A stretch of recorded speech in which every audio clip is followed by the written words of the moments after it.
बहुत स्वागत है आपका बड़ी बहस में। और बड़ी बहस में लाने के लिए बड़ी मशक्क़त करनी पड़ती है हमें आपको।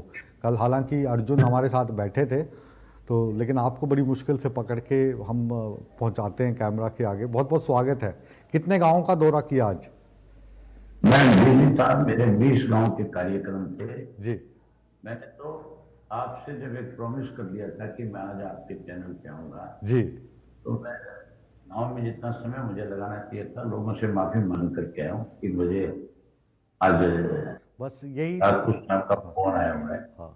और यही मुझे जाना पड़ेगा। यही जो आप अपनी ज़ुबान की कीमत रखते हैं ना, हमारा जो सीना है वो गर्व से चौड़ा कर देते हैं। क्योंकि मैं न्यूज़ रूम में कह रहा था, अभय चौटाला जी ने अगर कह दिया है कि मैं आऊँगा तो वो आएंगे। हालांकि जो आपका फ़ोन उठा रहे थे साहब, वो कह रहे थे आ नहीं पाएंगे भाई साहब, 2 गांव और हैं अभी। मैंने कहा बड़ी मायूसी हुई मैंने कि बताया ना आपसे जी। कि मैं जब आपसे मैंने कह दिया था तो फिर मुझे आना था। ये और अभय मैं चौटाला। जैसे ही घर में घुसा सीधा आपके जी। चैनल पे आके बैठा। ये मतलब मुंह पे तारीफ नहीं करनी चाहिए, लेकिन मैं कर रहा हूँ। ये अभय चौटाला की जो ज़ुबान है, उसकी जो कीमत है वो हम समझते हैं। चलिए आते हैं सवालात जी, पे। अभी क्या हालात हाजरा चल रहा है हरियाणा की राजनीति को लेकर? पहले हमें विस्तार से इसके बारे में बताइए, फिर आपकी पार्टी के बारे में बात करेंगे और चीज़ें पूछेंगे आपसे। मैं तो प्रेस के साथियों के साथ जब भी बातचीत करी पिछले 1 डेढ़ महीने में, विशेष रूप से जब से चुनाव की डेट डिसाइड हुई, मैंने बहुत खुल करके ये बात कही कि भारतीय जनता पार्टी को तो लोग सत्ता से बाहर करने चाहे। वो तो मैं पिछले काफी दिनों से परिवर्तन यात्रा से लेकर के लगातार लोगों के बीच में रहा हूँ। ये पिछला 1.5 साल मेरा बहुत व्यस्त रहा है। इस 1.5 वर्ष में मैंने बहुत करीब से देखा है कि लोग बीजेपी को सत्ता से बाहर करें। लोकसभा के चुनाव में मन भी था लोगों का, लेकिन भूपेंद्र सिंह हुड्डा ने भाजपा से हाथ मिला रखा था। उसने मेहरबानी करी उनके इनको 5 सीटें जितवा करके देनी। जहां तक मैंने कांग्रेस के लिए खुल करके ये कहा था कि कांग्रेस के अंदर बहुत बड़ा घमासान होगा, बहुत बड़ा युद्ध होगा, बहुत बड़ी लड़ाई है। कांग्रेस कांग्रेस को, ये हुड्डा ही कांग्रेस को दरकिनार कर देगा। और आज सबसे बड़ा विवाद अगर किसी राजनीतिक दल में है तो कांग्रेस पार्टी में। एक एक हल्के में 50-50 उम्मीदवार थे, सबको आश्वासन दिया हुआ था तुझे टिकट देंगे, तुझे टिकट देंगे। सब मायूस हो गए।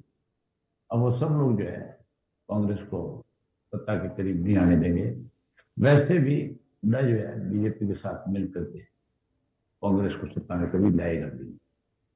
जहां तक हमारा सवाल है, अब की बार हमारा गठबंधन जो है बहुजन समाज पार्टी और सरसा के अंदर अलोपा के साथ है। हम 3 पार्टियां मिलकर के प्रदेश में चुनाव लड़ेंगे। और बहुजन समाज पार्टी का हमारा जो गठबंधन, वो मजदूर और किसान का गठबंधन। आज तक मजदूर और किसान की सरकार ज्वाइंट सरकार नहीं है। किसान के मसीहा चौधरी देवलाल थे, उनके नेतृत्व में सरकार बनी, लेकिन गरीब आदमी जो हमारे साथ उस वक्त जुड़ा हुआ था, हमने उसको वोट ऊपर उठाने का काम किया। चौधरी देवलाल की नीयत रही हमेशा से कि जो जो भी छोटी छोटी कम्युनिटी है, चाहे वो धानक समाज, चाहे वो आपका इरागी समाज, चाहे कश्यप समाज है, चाहे वो कोई कंबोज समाज था, हमारे यहाँ पे उन सब जातियों को, कुमार जाति के लोग थे, चौधरी देवलाल ने उनको राजनीतिक हिस्सेदारी देने का काम किया और हमने उनको आगे बढ़ाया। अब की बार हमने ये फैसला कर लिया कि हाँ, सब जातियों को, 36 जाति को साथ लेकर हम मजदूर को भी राज्य में हिस्सा दें। अब की बार किसान और मजदूर की सरकार बनी। ये जी दोनों पार्टियां सत्ता में आ नहीं सकती। तो आज भी मैं गांव में जाकर के हूँ, मैंने 20 के करीब गांव का दौरा किया है। लोगों में बहुत उत्साह है। लोग खुल करके कह रहे हैं कि आप जाओ पूरे हरियाणा में, आप हमारी चिंता मत करो, सरसा जिला की 5 सीट हम आपको दी। और ये तो आप अपने प्रेस के साथ इनसे, रिपोर्टर से, इनसे पता कर सकते हो। मेरे से ज्यादा ये लोग आपके घूमते हैं, ये आपको ज्यादा अच्छे से बताएंगे कि किस किस कौन सीट में चुने, किस व्यक्ति का कितना आधार है, कौन जी। आदमी कितनी सीट जीतने जा रहा है। चौटाला साहब मुझे पूरा जी मुझे मुझे पूरा विश्वास है मेरे जी सरसा जिला के लोगों, जी। क्योंकि उनसे हमारे राजनीतिक नहीं, पारिवारिक संबंध, और हमेशा उन्होंने हमें ताकत दी है। मुझे पूरा भरोसा है कि 5 सीट हमें जिताएंगे और अपनी सरकार। जी। चौटाला साहब एक सवाल मैं आपसे पूछना चाहता हूँ। अब जब भारतीय जी, जनता पार्टी ने जो चुनाव की तारीखें आई तो उसको आगे बढ़ाने के लिए कहा, और उसके बाद आपने भी चुनाव आयोग से ये अपील की। तो जो आपके विरोधी हैं, भाजपा के विरोधी हैं, तो वो कह रहे हैं कि जो अभय सिंह चौटाला हैं वो आजकल भाजपा की हाँ में हाँ मिला रहे हैं। तो इसको किस तरीके से हम देखें, और इस बात में क्या कुछ जो सच्चाई हमारे है? विरोधी था वो पहले तो मैं ये कहते थे कि वोट काटते थे। जब हमारा गठबंधन बन करके आया लोगों के बीच में, जब लोगों ने हमें सम्मान दिया, लोगों ने जब हमें कहा कि हम आपकी सरकार में, जब इनको इस बात का डर हो गया कि अभी गठबंधन जो है सत्ता में आएगा, तो अब इन्होंने एक नई कहानी शुरू की कि ये भाजपा के साथ नहीं है, ये भाजपा के साथ। इनसे पूछो कम वक्तों से जो इस तरह की बकवासबाजी करते कि भारतीय जनता पार्टी की बी टीम के रूप में किसने काम किया?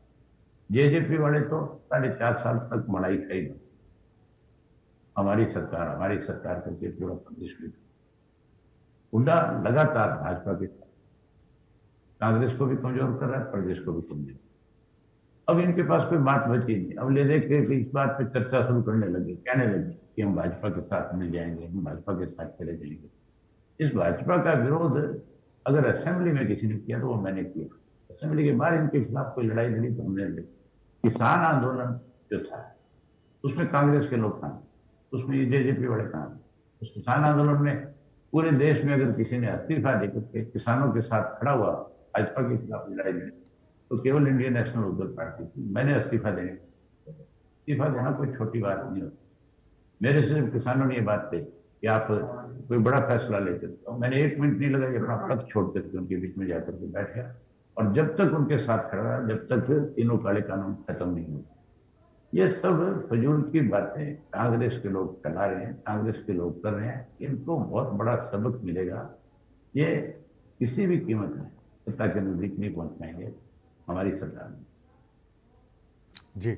अभी जो भाजपा की लिस्ट आई है उसमें आपने देखा होगा कि जो 2019 में हारे इनके मंत्री, जो 2014 से 19 तक थे, उनकी कईयों की टिकट काट ली गई। एक दो जो मौजूदा मंत्री हैं उनकी टिकट भी काट ली गई। वहीं पे दूसरी तरफ जो कांग्रेस की लिस्ट आई उसमें जो उनके तमाम विधायक थे, सिटिंग विधायक, उनको टिकट दे दी गई। तो ये जो दोनों लिस्टें हैं इनको आप किस तरीके से कंपेयर करते हैं, और कौन से इसको जो उम्मीदवार हैं वो वो तो आपको लगता है वो, कि भारी पड़ेंगे?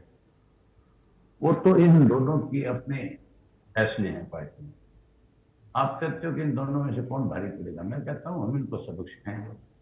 हमारे जिनकी बात आप कर रहे हो, इनकी तो आपस में इतनी जुत्तम पजार हो रखी है कि आज तक तो ये समझ भी नहीं पा रहे कैसे चुनाव में जाएं, किस मुंह से जाएं। अभी आप देखना, ये हुड्डा का छोरा जब जाएंगे लोग इनके कपड़े पाड़ेंगे, लोग इनके साथ वो करेंगे जो आज तक किसी राजनीतिक व्यक्ति के साथ नहीं हुआ है।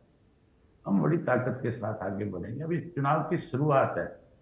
अभी से हमारा जो है पिछले 3-4 दिन से लगातार ग्राफ बढ़ रहा है, और इस ग्राफ बढ़ने के डर से ही कांग्रेस वालों ने एक नई खोज निकाली कि कैसे लोगों को गुमराह किया जाए। इसके लिए इस तरह की बकवास करनी शुरू की। लेकिन लोग बहुत समझदार हैं, लोग इनको सबक सिखाएंगे। आप देखना इनके साथ जो होगा आज तक किसी राजनीति। और आप जेजेपी को इस वक्त किस हालात में देखते हैं? किन लोगों की बात करते हो आप? मैंने बहुत पहले कहा था कि जिन लोगों ने हरियाणा प्रदेश के लाखों लोगों के साथ विश्वासघात, चौधरी देवीलाल की नीतियों को गिरवी रख दिया, वो राजनीति में हाशिए पर आ जाए। ये उनका आखिरी चुनाव। इनेलो इस वक्त कहाँ पे खड़ी है, और जो बसपा है उसका जो वोट मैंने बताया ना, जी, मैंने आपको बहुत खुल करके बताया कि हम सत्ता की तरफ बढ़ रहे हैं। अभी आज की तारीख के अंदर आम आदमी की जबान पे कहते हैं कि हम 15 से 20 सीट जीतने जा रहे हैं। किसी भी राजनीतिक दल के बारे में कोई आदमी ये नहीं कहता कि ये सीट ये पार्टी की। इंडियन नेशनल लोकदल की, बहुजन समाज पार्टी की 20 से ज्यादा सीटें लोगों की टिप्स के ऊपर है कि कौन कौन सी सीट जीतने जा रहे हैं, कहाँ कहाँ मुकाबले हैं। अभी शुरुआत है। आप देखना 25 सितंबर को चौधरी देवीलाल जी का जन्मदिन मना रहे हैं, और उस दिन लाखों लोग आएंगे। धन मायावती जी उसमें मुख्य रूप में आएंगे।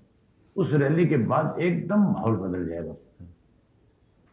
तो आप अभी कह रहे हैं कि अभी जो हालात हाजरा आप देख रहे हैं, आप 20 से 25 सीटें जो आपका गठबंधन है बसपा के साथ, ये जीतता हुआ दिखाई दे रहा है, तो जाहिर है कि 20 से 25 में तो सरकार। ये मुझे नहीं दिखाई दे रहा। हाँ, ये आम आदमी की जबान पे है, सोशल मीडिया बिल में आपके अखबार के लोग ये बात मानते हैं, कहते हैं। नहीं, मैं सर मैं आपकी बात सारी मैं सरकार आपकी बात मान रहा हूँ, मैं ये कह रहा हूँ, लेकिन जो 20 से 25 जो सीटें हैं उससे तो सरकार नहीं बनेगी, तो फिर किसी के मैं साथ कहता हूँ मिलकर आज सरकार की बनेगी। तारीख में, हाँ, भाई ये आज की तारीख में मैंने आपको ये भी कहा कि 25 सितंबर को जिस दिन रैली होगी उसके बाद तो चुनाव के 12-13 दिन बच जाएंगे, 10 दिन बच जाएंगे। उन 10 दिनों के अंदर आप देखना बहुत बड़ा चेंज आएगा। हम इतने कोई भी आंकड़ा पार कर सकते, किसी भी, हमारी 25 सीट भी आ गई तो भी हम सरकार बना रहे, कैसे नहीं बनेगी आप देखना, हर हालत में बढ़ जाएगी। तो आपको लग रहा है कि आप के जो आंकड़ा है वो बहुमत के आसपास पहुंच जाएगा, ये कहना चाह रहे हैं? बिल्कुल पहुंचेगा, हाँ हाँ हाँ हाँ, चलिए, जरूर। हम आपको इसके लिए शुभकामनाएं देते हैं, लेकिन सवाल ये कि अगर बाई द वे आपका आंकड़ा बहुमत के आसपास नहीं पहुंचता है और एक हंग असेंबली आती है, तो क्या गठबंधन अगर आप करते हैं तो कौन सी पार्टी हो सकती है जिसके साथ गठबंधन हो सकता है? हमारे पास कौन चल करके आएगा उस वक्त फैसला लें।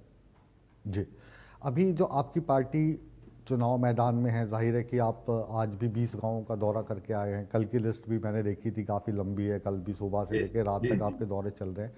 आप जनता में जाके कह मैं क्या रहे 20 हैं? तारीख से पहले पहले सबसा पूरा जिला कवर, 20 के बाद में फिर पूरे हरियाणा प्रदेश की अलग अलग कॉन्स्टिट्यूंसी, फिर मेरे रोजाना 6 से 7 कार्यक्रम एक एक कॉन्स्टिट्यूंसी, जैसे 7 कॉन्स्टिट्यूंसी हर रोज करूंगा, 6 से 7 जो है वो मैं हेलीकॉप्टर से चौपर से जाकर के करके आऊंगा, जो मेरे बड़े जलसे रखे जाएंगे। इससे पहले मैं ये चाहता था कि मैं अपना पूरा कॉन्स्टिट्यूंसी अपने पंचों जो लिखे हैं हमारे, उनमें एक एक दिन लगा करके उसको कवर। आप अभी जब जनता में जा रहे हैं तो ऐसे कौन से 4-5 मुद्दे हैं जिनको लेकर आप वोट की अपील कर रहे हैं मतदाताओं से? लोग ना तो 10 साल का कांग्रेस का राज भूलता है, और ना ही भाजपा के 10 साल की परेशानी में लोगों के एक एक चीज जो है चिप्स के ऊपर आई हुई है। मैं जब लोगों के बीच में बैठ करके सारी बात, तो लोग कहते हैं आप चिंता मत करो, आप तो जाओ हरियाणा संसद, ये जिला हमारी जिम्मेवारी है, हम आपसे जीतते। जी, अभी जब आपकी सरकार बनेगी तो कुछ जो आपके मतदाता हैं जो इस वक्त आपको पूरे हरियाणा में देख रहे हैं हमारे चैनल के माध्यम से, तो उनके के साथ साझा करना हमने, चाहेंगे कि अगर आपकी हाँ सरकार बिल्कुल, बनती है तो आप उनके लिए ये काम करेंगे? नहीं नहीं बिल्कुल बिल्कुल, हमने ना बसपा और नेताओं ने और हमने बैठ करके आपस में एक फैसला लिया है। मैंने हरियाणा प्रदेश को 90 के 90 हल्के नापने का काम किया है, विवर्तन यात्रा, लोगों की परेशानियां मैं देख कर। मैं मेन मुख्य मुद्दा जो है, आज पेंशन कट 5-6 लाख लोगों की, आज 9 लाख से ज्यादा पूरे कार्य। हम चौधरी देवीलाल की बनाई हुई 35 वर्ष पुरानी पेंशन जो 100 रुपए थी वो बढ़ाकर 100 रुपया करने जाए। उसके साथ साथ हम हर घर के अंदर एक गैस का सिलेंडर और उसके साथ 1100 रुपये हर गृहिणी सरकार की तरफ से देंगे, हर महीने देंगे 1100 रुपये? मुफ्त में देंगे। 1100 रुपये हर गृहिणी के खाते में डालेंगे ताकि वो अपनी रसोई का खर्च किसी से मांगे। जी, उसके साथ पढ़े लिखे नौजवान बच्चों को जो 2 लाख नौकरियां आज भी वैकेंट है हरियाणा प्रदेश में, उनको भरेंगे या नौकरी भरेंगे। वहीं उसके साथ साथ जो बेरोजगार बच्चे रह जाएंगे, बच जाएंगे, उनको 21,000 रुपया सम्मान बता देते, उनका मान सम्मान। हम बिजली, पानी, शिक्षा और स्वास्थ्य, ये चारों चीजें फ्री करेंगे, इनमें किसी को एक पैसा नहीं देना पड़ेगा, ना पानी पीने का पैसा लगेगा, ना किसी को बिजली का बिल देना पड़ेगा, डोमेस्टिक लाइट फ्री करेंगे, सोलर सिस्टम लगा करके फ्री करेंगे। हमने सारी स्टडी करी, हम शिक्षा का ऐसा प्रबंध करके देंगे कि हमारा बच्चा एक कहीं भी पढ़ने जाए पूरे देश के अंदर, उसको एक पैसा फीस का नहीं देना, कोई अच्छी एजुकेशन के लिए जाएगा, सरकार उसकी एजुकेशन का एक एक पैसा देने का काम करेगा। वहीं उसके साथ साथ स्वास्थ्य सेवाएं, कोई 5 लाख 10 लाख की बात करता है, परमात्मा ना करे कोई बुजुर्ग बीमार है, हम चाहेंगे पूरा हरियाणा स्वस्थ रहे। अगर बीमार होगा तो हिंदुस्तान में किसी भी कोने में जाकर के उसका इलाज होगा, सरकार उसके इलाज का पूरा खर्चा उठाने का काम करेगी। जी, हमने ये बातें जो मैं आपसे बता रहा हूँ, चौधरी देवीलाल ने जब वायदे किए थे इस किस्म के, तो चौधरी बंसीलाल मुख्यमंत्री थे, जब चौधरी देवीलाल ने कहा था 100 रुपया पेंशन करूंगा, जब उन्होंने कहा था कि मैं 10,000 तक के कर्जे माफ करूंगा, जब उन्होंने ये कहा था कि 5100 रुपये गरीब की बेटी की शादी की कन्यादान के दूंगा, तो चौधरी बंसीलाल कहते थे कि चौधरी देवीलाल तो अनपढ़ आदमी है, बेकार है। और चौधरी देवीलाल जब बने, उन्होंने कैबिनेट की पहली बैठक के अंदर तीनों जो वायदे किए थे वो पूरे कर दिए। आज भी लोगों को इस बात का भरोसा है कि जो वायदे हम लोगों के साथ कर रहे हैं, हम गरीब आदमी को 100 गज का प्लाट देंगे और उसमें चौधरी देवीलाल आवास योजना कहते हैं पक्का मकान भी। इस तरह की जो हमारे 9 वायदे हम पहली कलम से पूरा करेंगे। हम आंगनबाड़ी, आशा वर्कर और जो सफाई का कर्मचारी है। जी हाँ, आपको मेरी आवाज़ मिल पा रही है चौटाला साहब? हाँ बनाएंगे जी और लोग हमारे पे विश्वास करेंगे और हम अपने कई बातों को पूरा करके लोगों के विश्वास को खड़ा उतरने का। जी आखिरी सवाल मेरा आपसे, अभी आज जेल से रिहा हो गए हरियाणा में जन्मे हैं सिवानी में, दिल्ली के मुख्यमंत्री हैं, अभी शराब घोटाले में जेल के अंदर थे, अरविंद केजरीवाल साहब की बात कर रहा हूँ, वो भी इस बार मैदान में हैं। आप जब ये कहते हैं ना कि वो हरियाणा में जन्मे, तो बड़ा अफसोस होता है। केजरीवाल हरियाणा में पैदा हुए और SYL का पानी पंजाब से हरियाणा को मिले। पंजाब के अंदर केजरीवाल की आप पार्टी की सरकार है। अगर हरियाणा से उनका कुछ सरोकार है, हरियाणा को वो अपना ये मानते हैं कि मैं उस प्रदेश में पैदा हूँ, प्रदेश का बेटा हूँ, तो उनको सबसे पहले SYL का पानी हरियाणा को, जो सुप्रीम कोर्ट के फैसले के बाद तुरंत नहर मर्ज करके देना है। और उनको हरियाणा में जब आए तो हरियाणा के लोगों को ये जरूर कहना चाहिए, मैं तुम्हें तुम्हारा SYL का पानी है, तब जाकर के लोगों को कुछ छोटा मोटा ये विश्वास होगा। अब तक तो बारी बारी ये कहते रहे कि पंजाब से एक बूंद पानी हरियाणा को नहीं, तो हरियाणा के लोग, जो कोई हरियाणा का हिस्सा मारेगा, जो उसका पानी नहीं देगा, जो हमारे लिए जीवन देता है वो नहीं बनेगी, तो वोट कैसे मिलेगी केजरीवाल? और केजरीवाल को तो आप सवाल की बात यह है कि सुप्रीम कोर्ट ने यह भी आदेश दिया होता है कि Kejriwal as a chief minister किसी फाइल पे साइन नहीं करते। जिस व्यक्ति पर सुप्रीम कोर्ट ने इतनी बड़ी रोक लगा तो चीफ मिनिस्टर के पद पे हो देना चाहिए, कोई और स्कीम बनाना चाहिए ताकि दिल्ली के रुके हुए काम पूरे हो।